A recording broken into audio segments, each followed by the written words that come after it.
Good morning class. बेटा हम बात कर रहे थे रिफ्रैक्शन की और आज हम पढ़ने वाले हैं refraction in a glass lab और लेटरल डिस्प्लेसमेंट। तो एक ग्लास लैब के अंदर लाइट किस तरह से रिफ्रैक्ट करती है और वहाँ पर लेटरल डिस्प्लेसमेंट क्या होता है। मैंने लास्ट वीडियो में भी बताया था कि दो बातें होती हैं हमारे पास, एक लेटरल इन्वर्जन होता है और एक लेटरल डिस्प्लेसमेंट होता है। तो लेटरल इन्वर्जन में मैंने कहा था कि अगर हमारे पास एक मिरर में हम लेफ्ट हैंड को देखते हैं तो वो राइट नज़र आता है, राइट हैंड को देखते हैं तो लेफ्ट हैंड नज़र आता है। तो इसी फिनोमिना को लेटरल इन्वर्जन कहते हैं। वो मिरर में देखा जाता है रिफ्लेक्शन के अंदर, लेकिन रिफ्रैक्शन के अंदर हम लेटरल डिस्प्लेसमेंट की बात करते हैं। तो होता क्या है लेटरल डिस्प्लेसमेंट, या ग्लास स्लैब में लाइट किस तरह से रिफ्रैक्ट करेगी, उसके बारे में आज हम स्टडी करेंगे। तो देखो ज़रा, तो सबसे पहले हम कंसिडर करें कि हमारे पास एक ग्लास स्लैब है। ये मैंने एक ग्लास स्लैब को कंसिडर किया है और इस ग्लास स्लैब में मैंने थिकनेस कंसिडर की है बेटा टी। ये ग्लास स्लैब की थिकनेस है, that will B T with the thickness of glass slab. और ग्लास स्लैब को मैंने कोई नाम दे दिया, दैट इज ABCD। ये मैंने नाम दे दिया ABCD। कोई एक रे ऑफ लाइट सबसे पहले इस ग्लास स्लैब के अंदर एंटर करती है, that will be the incident ray. और ये मैंने एक नॉर्मल ड्रॉ किया, दैट विल बी एंगल आई। क्योंकि जो लाइट इस ग्लास स्लैब में एंटर होगी तो पहले तो रेरर से कहाँ जाएगी, डेंसर, और फिर डेंसर से कहाँ जाएगी, रेरर। तो रिफ्रैक्शन कितनी बार होगा बेटा यहाँ पर, 2 बार। तो मैंने माना कि जब लाइट इस पर इंसिडेंट हो रही है तो वो I1 एंगल बना रही है। कितना एंगल बना रही है, I1 be the incident angle. और उसके बाद जब लाइट रेरर से, बाहर का मीडियम रेरर है जिसका रिफ्रैक्टिव इंडेक्स मैंने मान लिया μ1, अंदर का रिफ्रैक्टिव इंडेक्स है μ2, that will be the denser refractive index. ठीक है, ये डेंसर का रिफ्रैक्टिव इंडेक्स हमने मान लिया। लाइट है वो सबसे पहले रेरर से डेंसर में एंटर कर रही है, तो जैसे ही एंटर करेगी it will be bend towards the normal. तो भाई ये बेंड कर गई, नॉर्मल है वो हमारे पास ये रहा। ये मैंने एंगल मान लिया, that will be angle R1। ये एंगल हमने कितना मान लिया, R1। और ये लाइट जब यहाँ पर रिफ्रैक्ट होकर दूसरे बाउंड्री पर आकर गिरेगी, जो कि बाउंड्री है डेंसर और रेरर के बीच में, इस बाउंड्री पर आकर गिरेगी, तो मैंने कहा कि भाई यहाँ से एक और नॉर्मल हमने खींचा, ये हमने एक और नॉर्मल खींच लिया। अब लाइट यहाँ आकर गिर रही है तो मैंने कहा कि भाई ये एंगल है। और अब क्योंकि लाइट है वो डेंसर से रेरर जा रही है, डेंसर से कहाँ जा रही है, रेरर। डेंसर से रेरर जा रही है तो किस तरफ बेंड कर जाएगी, it will be bend away from the normal like this. तो यहाँ पर जो एंगल बनेगा और यहाँ पर, that will be the incident angle. और ये क्या हो गया, इमर्जेंट एंगल हो गया। ये कौन सा एंगल हो गया हमारे पास, इमर्जेंट एंगल। लेकिन मुझे ये भी प्रूव करना है कि ये जो हमारे पास हमने यहाँ पर जो एक्सप्लेनेशन दी है कि लाइट है रेरर से डेंसर और डेंसर से रेरर इस तरह से रिफ्रैक्ट करती है, तो उस केस के अंदर जो इमर्जेंट एंगल है और जो इंसिडेंट एंगल है वो बराबर हों। दूसरी बात, ये लाइट अगर किसी मिरर पर गिरती है, सपोज ये मिरर, यहाँ मैंने एक मिरर लगा दिया, एक प्लेन मिरर, और ये प्लेन मिरर पर गिरने के बाद अपने ही पाथ को क्या करेगी बेटा, रिट्रेस करेगी। तो यहाँ पर वो प्रिंसिपल ऑफ रिवर्सिबिलिटी के फॉर्मूले को भी फॉलो करे, क्योंकि जब ये इमर्जेंट एंगल और इंसिडेंट एंगल दोनों बराबर हो जाएंगे तो हम ये कह सकते हैं कि ये अपने ही पाथ को क्या कर रही है, रिट्रेस कर रही है। ठीक है, that means it follow a principle of reversibility. तो इस चीज के लिए मैंने कहा कि भाई यहाँ से लाइट आकर गिरी, that will be angle I1, ये एंगल R1। यहाँ से एंगल मान लो I2 और ये हो गया मान लो R2, पहले जब इस तरह से गई। ठीक है, लेकिन जब यहाँ मैंने मिरर लगाया तो प्रिंसिपल ऑफ रिवर्सिबिलिटी की वजह से ये एंगल कितना हो गया भाई, अपने पाथ को रिट्रेस करेगी, तो ये एंगल मैंने I2 मान लिया and that will be angle R2। क्योंकि ये इंसिडेंट रे, ये रिफ्लेक्टेड रे, और ये हमारे पास क्या होगी बेटा, इमर्जेंट रे। ये 3 बातें हमारे पास हैं। तो ये डायग्राम बनकर हमारे पास रेडी है, जिसमें हम ये कहते हैं कि रे ऑफ लाइट है वो 2 बार रिफ्रैक्ट करती है और किसी प्लेन मिरर पर गिरने के बाद अपने ही पाथ को क्या करेगी, रिट्रेस। तो रिट्रेस करेगी तो भाई इंसिडेंट क्या हो जाएगा, देखो I है तब तो इंसिडेंट है R2 और रिफ्रैक्शन, ये मैंने मान लिया। सपोज कि जो इंसिडेंट एंगल है जब रे ऑफ लाइट डेंसर से रेयर जा रही थी तो इंसिडेंट एंगल R2 है और इमर्जेंट एंगल I2 है। अब अगर मैं इस इमर्जेंट रे को किसी एक प्लेन मिरर पर नॉर्मली डालता हूं तो वो अपने ही पाथ को रिट्रेस करना शुरू कर देगी। तो इंसिडेंट अब इस बार रिट्रेस करेगी तो रे ऑफ लाइट वापस रेयर से कहाँ जाएगी, डेंसर में। तो यहां पर मैं स्नेल्स लॉ लगा दूं। स्नेल्स लॉ लगाएंगे तो पहले लाइट कहाँ गई है बेटा, एयर से ग्लास। स्नेल्स लॉ लगाएंगे तो एयर से ग्लास गई है तो क्या आ जाएगा, साइन I1 अपॉन में साइन R1। फिर लाइट कहां से कहां गई है, डेंसर से रेयर। दैट मीन्स ग्लास से कहां गई है बेटा, एयर। भाई पहले एयर से ग्लास फिर ग्लास से एयर। तो ग्लास से एयर गई है तो इंसिडेंट क्या था, R2। रिफ्रैक्शन एंगल क्या था, I2। ये इक्वेशन 1 हो गई, ये इक्वेशन 2 हो गई। और जब यहां पर मैंने जो इमर्जेंट रे है जब उसको मैंने किसी प्लेन मिरर पर नॉर्मली डाला तो वो अपने ही पाथ को क्या कर रही है बेटा, रिट्रेस कर रही है। तो रिट्रेस करेगी तो फिर से ये कहाँ जाएगी, एयर से ग्लास। एयर से ग्लास जाएगी तो इस बार इंसिडेंट एंगल कितना है भाई, I2। और इमर्जेंट और रिफ्रैक्टिंग एंगल कितना है, R2। ये इक्वेशन नंबर 3। सारा का सारा जो खेल है वो इन 3 इक्वेशंस पर ही टिका हुआ है। अगर मैं इन 3 इक्वेशंस को ध्यान से देखूं तो इसमें इक्वेशन नंबर 1 और इक्वेशन नंबर 3 इन दोनों को है हम कंपेयर कर सकते हैं, क्योंकि ये भी a म्यू जी के बराबर है, ये भी a म्यू जी के बराबर है। ये कब है, जब वो लाइट इंसिडेंट हो रही थी इस ग्लास स्लैब के ऊपर, और ये कब है, जब वो लाइट मिरर के ऊपर गिरने के बाद अपने ही पाथ को रिट्रेस करके प्रिंसिपल ऑफ रिवर्सिबिलिटी यहाँ से हम प्रूव कर सकते हैं। कैसे, दोनों को कंपेयर करेंगे तो क्या आ जाएगा बेटा, कंपेयर 1 and 3, 1 और 3 को कंपेयर करो तो क्या आ जाएगा, sine I1 sine R1 is equal to sine I2 बराबर साइन R2। इसका मतलब ये एंगल्स बराबर हैं। I1 किसके बराबर है, I2 के। R1 किसके बराबर है, R2 के। भाई इन दोनों का रेशो इन दोनों एंगल्स के रेशो के बराबर है। तो हम ये कह सकते हैं कि यहाँ से ये किसको फॉलो कर रहा है बेटा, प्रिंसिपल ऑफ रिवर्सिबिलिटी को फॉलो कर रहा है। अब इसके बाद मैं इसी में, भाई हमारे पास ये भी इक्वेशन है a म्यू जी और g म्यू a, ये दिख रही है इक्वेशन 2 और 3। तो इक्वेशन अगर मैं 2 और 3 को मल्टीप्लाई कर दूं, 2 और 3, इक्वेशन 2 और 3 इनको आपस में मल्टीप्लाई करो तो क्या आ जाएगा, a mu G multiplied by g mu a। इन दोनों को आपस मल्टीप्लाई करोगे तो R2 नीचे R2 ऊपर कट जाएगा, इधर से सारा फैक्टर क्या बचेगा, 1। तो यहां से हम कह सकते हैं कि a म्यू जी है वो किसके बराबर हो गया बेटा, 1 अपॉन में g म्यू a। तो तुम्हें यहां से क्या पता लगा कि भाई दोनों के दोनों जो रिफ्रैक्टिव इंडेक्स हैं, मतलब रेयर से डेंसर और डेंसर के रिफ्रैक्टिव इंडेक्स एक दूसरे के रेसिप्रोकल होते हैं। 2 बातें यहाँ से हमने प्रूव कर दी हैं एक ग्लास स्लैब के अंदर जब हम रिफ्रैक्शन की बात करते हैं।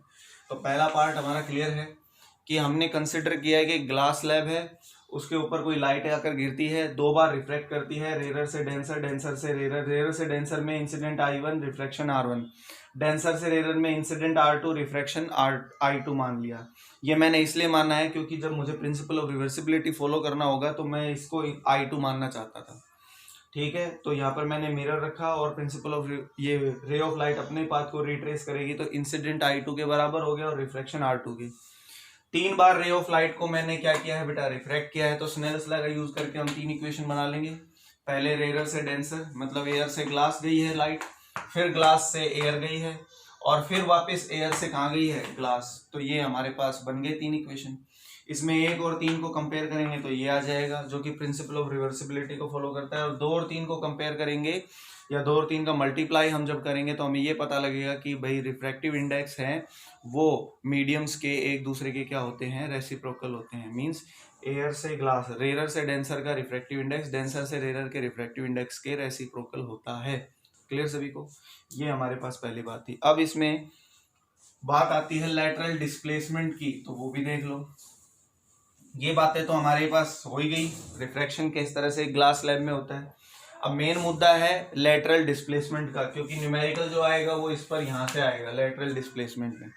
लैटरल डिस्प्लेसमेंट क्या, देखो अगर रे ऑफ लाइट है इंसिडेंट हुई है इस तरह से, और ये 2 बार बैंड हो गई है, 2 बार रिफ्रैक्ट हो गई है, और रिफ्रैक्ट होने के बाद हमें इस तरह से मिल रही है। अगर सोचो ये रिफ्रैक्ट ना होती, अपने पाथ से डेविएट ना होती, तो कहां जाती बेटा? बिल्कुल सीधी। कहां जाती? बिल्कुल सीधी। और बिल्कुल सीधी जाती तो भाई जो हमारे पास इमर्जेंट रे और ये भाई original path of the incident ray ये है, और ये हमारे पास इमर्जेंट रे है। तो इमर्जेंट रे और इंसिडेंट रे के बीच में जो दूरी है, उस दूरी को लेटरल डिस्प्लेसमेंट कहते हैं। डिस्प्लेसमेंट का मतलब कोई दूरी होगी ना, तो दूरी किसके बीच में भाई? इमर्जेंट रे, दैट इज द इमर्जेंट रे, और ये हमारे पास इंसिडेंट रे का ओरिजिनल पाथ। तो इंसिडेंट रे और इमर्जेंट रे के बीच की दूरी है वो क्या होगी बेटा? d के बराबर होगी, and this d represent the lateral displacement.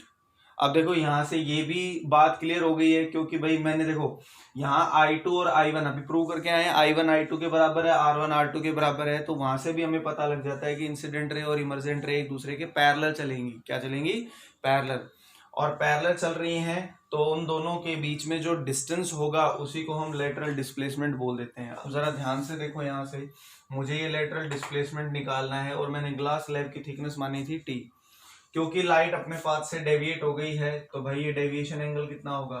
That is the delta. भाई अपने ओरिजिनल पाथ से कितना डेविएट हो गई है? डेल्टा डेविएट हो गई है ना, जाना इसको यूं था सीधा और इधर बैंड हो गई, तो that is the delta be the deviation angle of deviation. तो यहां से एक ट्रायंगल मिल रही है, यहां से एक परपेंडिकुलर में डाल दूं, ये परपेंडिकुलर मैंने डाला, इसको मैंने नाम दे दिया P, इसको मैंने नाम दे दिया Q, that is equal to M। तो एक ट्रायंगल आपको दिख रही है PQM, जिसमें QM है वो लेटरल डिस्प्लेसमेंट है। QM है वो क्या है? लेटरल डिस्प्लेसमेंट, क्योंकि QM है वो दरअसल इंसिडेंट रे और इमर्जेंट रे के बीच का डिस्टेंस है। तो यहां से मुझे QM निकालना है, तो ट्रायंगल OPM का हम यूज करेंगे, सॉरी PQM। इस PQM में मैं साइन डेल्टा निकाल लूंगा बेटा, साइन डेल्टा। तो साइन डेल्टा किसके बराबर होगा? साइन थीटा किसके बराबर होगा? साइन थीटा होता है परपेंडिकुलर अपॉन में हाइपोटेन्यूज। तो परपेंडिकुलर अपॉन में हाइपोटेन्यूज क्या होगा? देखो, that is equal to QM upon में हाइपोटेन्यूज क्या है भाई? PQ। अब QM तो हो गया D, PQ का मुझे पता नहीं, और साइन डेल्टा। वैसे डेल्टा की जगह तुम क्या लिख सकते हो? जब रे ऑफ लाइट, मैंने तुम्हें बताया था एंगल ऑफ डेविएशन, कि जब रे ऑफ लाइट रेयर से डेंसर जाती है तो डेल्टा डेविएशन एंगल किसके बराबर होगा बेटा? I1 माइनस R1 के बराबर, क्योंकि रेयर से डेंसर में I1 बड़ा होता है और R1 छोटा होता है। तो डेल्टा की जगह आप I1 माइनस R1 भी लिख सकते हो। ये मेरे पास इक्वेशन नंबर 1 हो गई। लेकिन अभी भी मेरे पास D नहीं आया है, क्योंकि मुझे ये नहीं पता कि PQ की वैल्यू कितनी है। उसके लिए मैं ये जो नॉर्मल है इसको इंक्रीज कर देता हूँ, और नॉर्मल इंक्रीज करके यहाँ से एक परपेंडिकुलर डल जाएगा, तो तुम देखते हो that will B perpendicular N। ये जो नॉर्मल था पहला, इसको मैंने इंक्रीज कर दिया और एक परपेंडिकुलर यहाँ डाला, तो एक ट्रायंगल और बन गई हमारे पास PQN। तो जो दूसरी ट्रायंगल हमारे पास है वो है PQN, और इस PQN से मैं cos R1,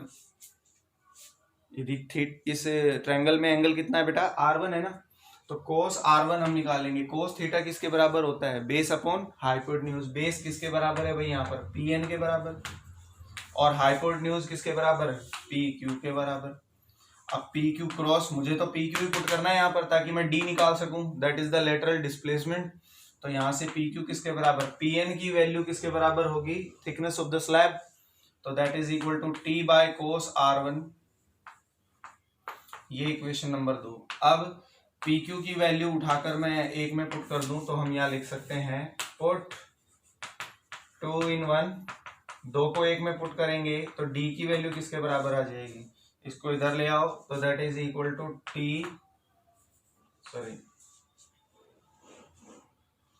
sign delta multiplied by T by cos R1,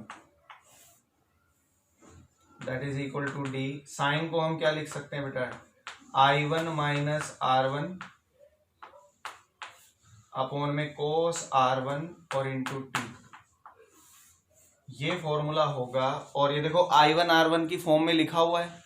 अगर मैं इसको जर्नली लिखना चाहूं तो यहाँ हम देखो इसको ऐसे भी लिख सकते हैं, lateral displacement is equal to sine, देखो I1R1 की जगह IR कर लो तुम, I minus R into T upon में कोस आर, और I माइनस आर को तुम डेल्टा भी लिख सकते हो। तो ये तुम्हारा लेटरल डिस्प्लेसमेंट का फॉर्मूला है जो मुझे चाहिए था, ये आ गया अभी। ठीक है, अब देखो इस पर एक न्यूमेरिकल कैसे बनता है। बेटा जो हमने न्यूमेरिकल लिखा है उस न्यूमेरिकल में हमें दिया हुआ क्या है, पहले तो उस क्वेश्चन के अंदर गिवन देखो क्या क्या दे रखा है। गिवन ये बोल रहा है कि रिफ्रैक्टिव इंडेक्स 1.5 है, इंसिडेंट एंगल 60 डिग्री है, और जो थिकनेस है वो हमें दे रखी है 0.1 मीटर। ये तीन बातें उसने लिखी हैं, और हमसे कह रहा है कि लेटरल डिस्प्लेसमेंट बताओ कितनी होगी। ऊपर फॉर्मूला में लिखा हुआ है, लेटरल डिस्प्लेसमेंट का फॉर्मूला होता है sine I minus R T multiplied by cos are.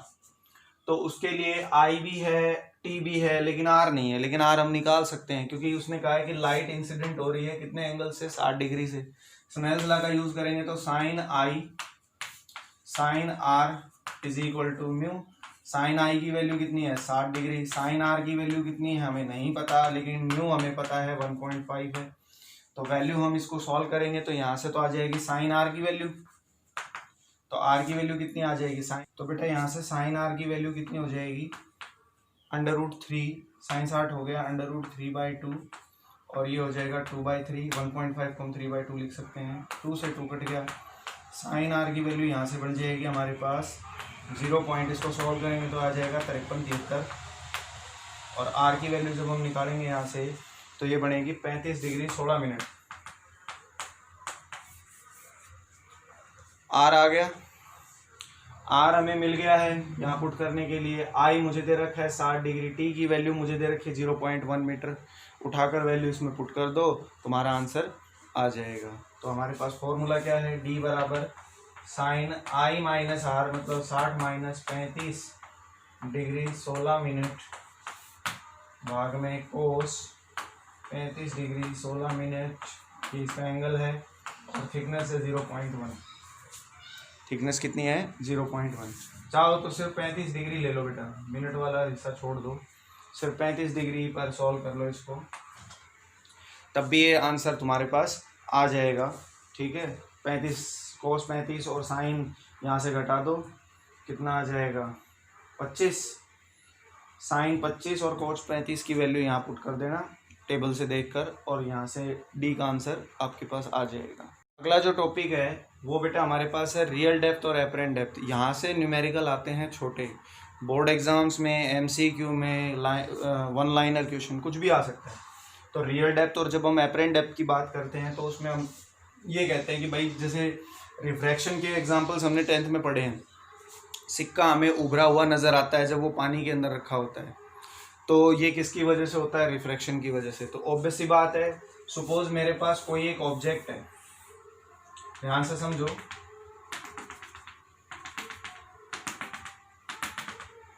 ये मेरे पास एक ऑब्जेक्ट है जो मैंने बेटा यहाँ रखा है, और इसकी डेप्थ है वो हमारे पास हमने मान ली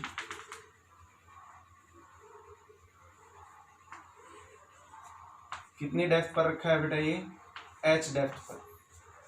कितनी डेप्थ पर रखा है, ये h इसकी डेप्थ है जो हमने मानी है, ऑब्जेक्ट है वो h डेप्थ पर रखा है, जैसे सिक्का पानी में रखा है इस तरह से, और मैं यहाँ से इसको देख रहा हूँ। तो ऑब्वियस सी बात है जो रे ऑफ लाइट भाई मेरी आंखों पर आएगी तभी तो हम उसे देखेंगे। तो ऑब्जेक्ट से आने वाली रे ऑफ लाइट, ऑब्जेक्ट रखा है कहाँ पर, डेंसर मीडियम में, ऑब्जेक्ट कहाँ रखा है, डेंसर मीडियम में, और मैं कहाँ खड़ा हूँ बेटा, रेयर मीडियम में। तो रे ऑफ लाइट जब आएगी तो भाई ये रे ऑफ लाइट चली, यहाँ से मैंने एक नॉर्मल खींचा, तो ये एंगल तो क्या हो गया बेटा हमारे पास I, ये एंगल क्या बन गया हमारे पास I। रे ऑफ लाइट है वो किस तरह बेंड कर जाएगी, डेंसर से रेयर जा रही है तो away from the normal bend कर जाएगी लाइक दिस, इस तरह से, और जब ये बेंड करने के बाद मेरी आंखों पर आकर गिरेगी, क्योंकि एक रे ऑफ, देखो मैंने कहा कि रे ऑफ लाइट है वो बेंड करके हमारे आंखों पर गिरेगी। सपोज एक रे ऑफ लाइट सीधी भी जा रही है और जो रे ऑफ लाइट सीधी जा रही है वो कहाँ जाएगी, बिल्कुल सीधी निकल जाएगी। जो रे ऑफ लाइट भाई बाउंड्री ऑफ द रेरर और डेंसर पर गिरती है नॉर्मली, वो बिल्कुल सीधी निकल जाती है, हमने पढ़ा है। और दूसरी कोई रे ऑफ लाइट है वो किसी एंगल आई से आकर अगर बाउंड्री पर गिरती है तो वो एंगल आर से रिफ्रैक्ट होकर away from the normal refract होकर मान लो ऑब्जर्वर की आंखों तक आ रही है। तो ऑब्वियस सी बात है कि ऑब्जर्वर जब देखेगा तो ये सिक्के की इमेज या इस ऑब्जेक्ट की इमेज कहाँ नजर आएगी बेटा, यहाँ पर नजर आएगी, हेयर द इमेज। तो इस वजह से हम कहते हैं कि सिक्का हमें उभरा हुआ नजर आता है, क्योंकि सिक्के की जो एक्चुअल इमेज है वो हमें नजर ना आकर उसकी एपरेंट इमेज नजर आती है हमें। और वो एपरेंट इमेज ऑब्वियस सी बात है हमें कहाँ नजर आएगी, थोड़ा सा ऊपर। भाई सिक्का हमें उभरा हुआ नजर आता है ना, तो इसका मतलब वो सिक्के की रियल इमेज नहीं होती, वो सिक्के की एपरेंट इमेज होती है। और एपरेंट इमेज मैंने माना कि सरफेस ऑफ द वाटर से या सरफेस ऑफ द लिक्विड से कितनी हाइट पर है बेटा, that will B H dash. तो ये तो हो गई हमारे पास क्या, वाटर ऑफ द सरफेस से लेकर, और आई की हाइट तो कितनी होगी बेटा एच डैश, और ऑब्जेक्ट कितनी हाइट पर रखा था बॉटम ऑफ द लिक्विड में, एच पर। तो एच क्या है, रियल डेप्थ है, और एच डैश क्या है, एपरेंट डेप्थ है। और मुझे रियल डेप्थ और इस एपरेंट डेप्थ में एक रिलेशन निकालना है, जो कि मैंने यहाँ पर एक डायग्राम बनाया। तो देखो बेटा, अगर हमारे पास ये एंगल आई है तो ये भी एंगल क्या हो गया हमारे पास, आई हो गया। और ये एंगल आर है तो ये भी एंगल क्या हो गया, आर। इस पॉइंट को मैंने नाम दे दिया, ये ओ है, इस पॉइंट को मैंने नाम दे दिया पी, और इस पॉइंट को मैंने नाम दे दिया एम। तो यहां तुम देख रहे हो कि दो ट्रायंगल बन गई हैं भाई, ये अल्टरनेट एंगल, ये आर आर, ये आई आई के बराबर। और फिलहाल मैं बात कर रहा हूं कि रे ऑफ लाइट कहां से कहां जा रही है, डेंसर से रेरर। मतलब ऑब्जर्वर है ना वो रेरर में खड़ा है, ऑब्जर्वर कहाँ है, रेरर में खड़ा है। तो रे ऑफ लाइट कुछ इस तरह से ट्रेवल करेगी एक कंटेनर के अंदर, और ऑब्जेक्ट है वो लिक्विड के अंदर प्रेजेंट है, जहां से रे ऑफ लाइट निकलकर ऑब्जर्वर की आंखों पर आकर गिर रही है। और रियल और एपरेंट डेप्थ में हमें साफ साफ दिख रहा है कि बड़ी हाइट कौन सी है, रियल डेप्थ है, और छोटी हाइट कौन सी है, एपरेंट डेप्थ है, that will B H dash. ये एच डैश है वो एपरेंट डेप्थ है, एच हमारे पास क्या है बेटा, रियल डेप्थ है। अब देखो इसमें ट्रायंगल का हम यूज करेंगे, क्योंकि रे ऑफ लाइट है वो रिफ्रैक्ट हो गई है, तो हम स्नेल्स लॉ का यूज करेंगे। और स्नेल्स लॉ क्या कहता है कि भाई साइन आई है अपॉन में साइन आर है, वो किसके बराबर है, म्यू के बराबर है। तो पहले इसका वैल्यू ही निकाल लेते हैं, पहले साइन आई निकाल लेते हैं, फिर साइन आर निकाल लेते हैं। और रे ऑफ लाइट है वो कहाँ से कहाँ गई है, डेंसर से रेरर। डेंसर का रिफ्रैक्टिव इंडेक्स हमने मान लिया μ2 के बराबर, और रेरर का रिफ्रैक्टिव इंडेक्स हमने मान लिया μ1 के बराबर। तो रे ऑफ लाइट कहाँ से कहाँ गई है, 2μ1। तो हमें ये स्नेल्स लॉ लगाना है, तो उसके लिए सबसे पहले हमें क्या लगाना पड़ेगा, क्या निकालना पड़ेगा बेटा, साइन आई और साइन आर, साइन आई और साइन आर। तो आपको एक ट्रायंगल दिख रहा है, ट्रायंगल OPM। तो इसमें बड़ी वाली ट्रायंगल जो है ये वाली,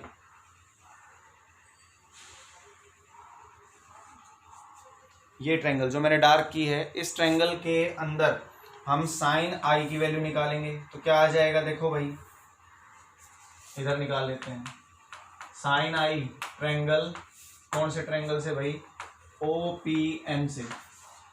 ट्रायंगल OPM से मैं साइन आई निकालूंगा, तो साइन आई क्या होगा, perpendicular, that is equal to PM, और अपॉन में hypotenuse, that is equal to OP। ये बन गया। इसी तरह से साइन आर की वैल्यू हम निकाल सकते हैं। इसके लिए मैंने ट्रायंगल कौन सी यूज की है, देखो एक और ट्रायंगल है यहाँ पर IPM, ये दिख रहा है ना आई इमेज, ये वाली ट्रायंगल।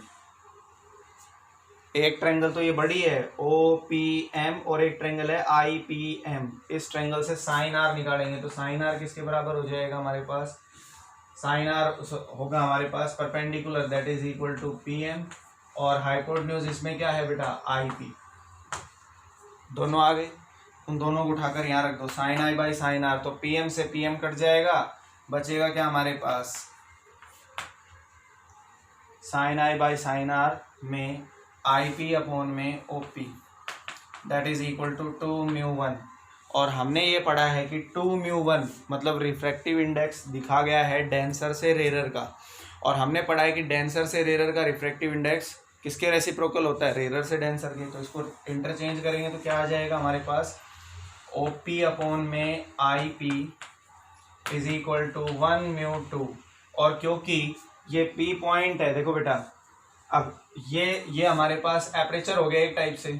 अब ये P पॉइंट है, अगर मान लो बहुत ज्यादा क्लोज हो जाता है M के, भाई क्योंकि OP कोई डिस्टेंस नहीं है, IP कोई डिस्टेंस नहीं है, लेकिन अगर ये P पॉइंट बहुत ज्यादा क्लोज हो जाता है M के, तो हम ये कह सकते थे कि भाई P को आप M से रिप्लेस कर सकते हो। If aperture is small,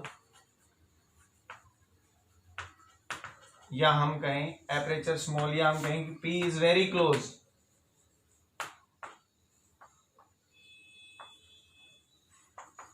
to M।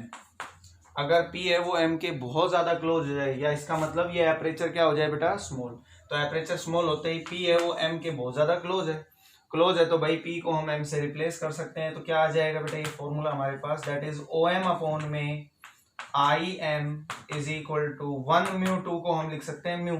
1 mu 2 का मतलब रे ऑफ लाइट है वो रेरर से डेंसर गई है, रेरर से डेंसर गई है, तो मैं उसको म्यू ही लिख सकता हूँ। सपोज रेरर से डेंसर का मतलब क्या होता है, देखो अगर मैं लिख रहा हूं ए म्यू जी, इसका मतलब एयर से ग्लास, एयर का मतलब रेरर, ग्लास का मतलब डेंसर, ए म्यू जी का मतलब रे ऑफ लाइट रेरर से डेंसर गई है, तो इसको लिखेंगे क्या, म्यू जी बाय म्यू है। अब एयर का रिफ्रैक्टिव इंडेक्स होता है 1, तो इसको मैं क्या लिख दूं, म्यू जी, क्या लिख दूं, म्यू जी, मतलब ये जो म्यू है वो डेंसर मीडियम का रिफ्रैक्टिव इंडेक्स है। ठीक है, इस तरह से हम इसको समझ सकते हैं। तो ये OM और IM ये दोनों बन गए बेटा। OM की जब हम बात करते हैं तो OM किसके बराबर है, H के, IM किसके बराबर है, H डैश के, that is equal to H by H dash is equal to mu. ये आ गया आपका आंसर। ये है रिलेशन, जब रे ऑफ लाइट है वो कहां से कहां जा रही है, डेंसर से rarer. Ray of light denser से रेरर जा रही है, उस केस के अंदर डेंसर से रेरर में जा रही है, तो उस केस में बड़ा कौन है, रियल डेप्थ, छोटा कौन है, एपरेंट डेप्थ। और रियल और एपरेंट डेप्थ के बीच में रिलेशन क्या आएगा, H by H dash is equal to mu. ये फॉर्मूला है डेंसर से रेरर के केस में। अगर रेरर से डेंसर के केस में पढ़ूंगा तो वो क्या आ जाएगा बेटा, H डैश बाय H, क्योंकि उस केस में क्या बड़ा होगा, एपरेंट डेप्थ बड़ी होगी और रियल डेप्थ छोटी होगी। इसका रिवर्स केस लेंगे तो वो भी देखते हैं। तो भाई पहला केस हमारे पास ये आ गया। अब देखो इसके अंदर दूसरा केस, इसी में एक छोटी सी बात और है, ये जो हमने आंसर निकाला है ये तो किसके लिए आया है भाई, रियल और एपरेंट डेप्थ का रिलेशन। लेकिन रियल और एपरेंट डेप्थ में ये डिफरेंस ये दिख रहा है तुम्हें भाई, आई और ओ के बीच में डिस्टेंस, इस आई और ओ के बीच में मतलब इमेज और ऑब्जेक्ट के बीच में जो डिस्टेंस है उसको नॉर्मल शिफ्ट कहते हैं। क्या कहते हैं, नॉर्मल शिफ्ट। तो नॉर्मल शिफ्ट क्या होगा बेटा, नॉर्मल शिफ्ट का मतलब इन दोनों के बीच की दूरी, इसको मैं स्मॉल डी से रिप्रेजेंट कर देता हूँ। स्मॉल डी किसके बराबर होगा, H माइनस एच डैश। भाई जो बड़ा होगा उसमें से छोटा हम घटाएंगे तो H माइनस एच डैश, तो नॉर्मल शिफ्ट मिलेगा। किस केस में मिल रहा है, जब लाइट डेंसर से कहां जा रही है, रेरर, और जब मैं रेरर से डेंसर में निकालूंगा नॉर्मल शिफ्ट तो वो होगा apparent depth minus real depth, क्योंकि वहां पर एपरेंट बड़ी होगी और रियल छोटी होगी। तो इन दोनों को हम घटाएंगे तो देखो यहां से क्या आ जाएगा, H को कॉमन ले लो तो 1 माइनस एच डैश अपॉन में H, that is H dash और H का रिलेशन क्या आ जाएगा भाई, H बाय H डैश अगर म्यू के बराबर है तो H डैश बाय H क्या हो गया, 1 by mu, that is the normal shift. तो ये दो फॉर्मूले आपको याद होने चाहिए। जब आपसे ये पता आपको ये पता लग जाए न्यूमेरिकल में कि लाइट है वो डेंसर से रेरर जा रही है, मतलब ऑब्जर्वर है वो रेरर में खड़ा है, तो उस केस में नॉर्मल शिफ्ट का फॉर्मूला और रिफ्रैक्टिव इंडेक्स और रियल और एपरेंट डेप्थ का रिलेशन ये होगा। ये फॉर्मूले आपको याद होने चाहिए। अब देखो ये तो बात हुई जब रे ऑफ लाइट कहां से कहां जा रही है, डेंसर से रेरर में, तो इन दोनों फॉर्मूले को हम एक तरफ लिख देते हैं। तो क्या बना बेटा यहां से, म्यू बराबर H बाय H डैश और D बराबर H अपॉन में 1 माइनस 1 बाई म्यू। ये फॉर्मूले बने हैं इसके, डेंसर से रेरर। अब जरा रेरर से डेंसर के देख लो, पहले तो डायग्राम देखते हैं।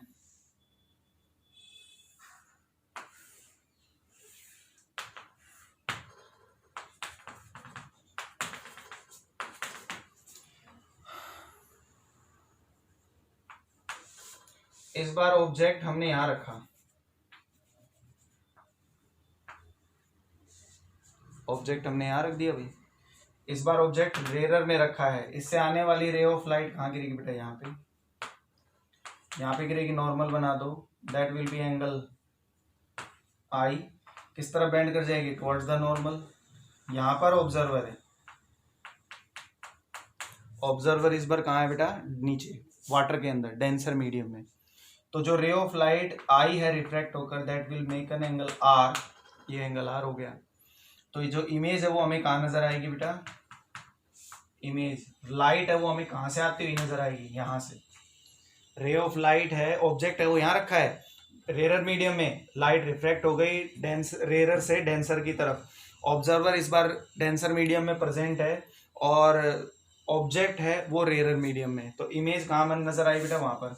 और मैंने कहा कि ऑब्जेक्ट है वो दरअसल वाटर के सरफेस से कितनी हाइट पर है, h, और इमेज जो बन रही है वो वाटर के सरफेस से कितनी है, h डैश। तो आप साफ साफ दिख रहे हो कि भाई एपरेंट डेप्थ बड़ी है और रियल डेप्थ क्या है बेटा, छोटी।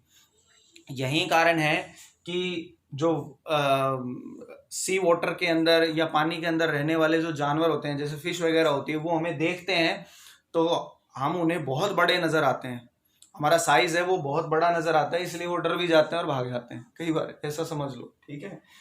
तो यही कारण है कि भाई एच डैश है वो दरअसल बड़ा है और एच क्या है, छोटा है। मतलब ऑब्जेक्ट है वो अपने रियल हाइट की बजाय बहुत ज्यादा हाइट का नजर आएगा। इसी कारण से जो डायग्राम है वो कुछ ऐसा हो गया। और इसके जो फॉर्मूले हैं वो बिल्कुल इसके अपोजिट आएंगे।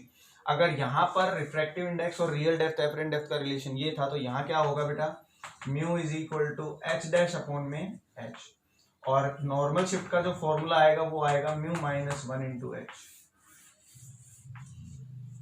तो ये हमारे पास कुछ इसके रिलेशन हैं, कुछ इसके फॉर्मूले हैं, ये आपको ध्यान रखने हैं। इसमें एक दो बातों का और ध्यान रखना है आपने। वो एक दो बातें कौन कौन सी हैं बेटा, एक दो बातें जैसे भाई अगर ये वाटर के लिए पूछता है तो वाटर के लिए नॉर्मल शिफ्ट क्या हो जाएगी, म्यू की वैल्यू रख दो 3/2। यहाँ पर भी मैं 3/2 लिख सकता हूँ, ठीक है। तो जो उसके आंसर आएंगे वो आप इसमें लिख सकते हो। वाटर के लिए भाई नॉर्मल शिफ्ट क्या होगी या रिफ्रैक्टिव इंडेक्स क्या होगा। तो ये आपके आज का काम है, जो आपको रियल डेप्थ एपरेंट डेप्थ पर ये फॉर्मूले बताए हैं, ये आपको अच्छे से याद होने चाहिए। वीडियो को पूरा देखें, कई बार मैंने बोला है, उसके बाद ही हम बात करेंगे।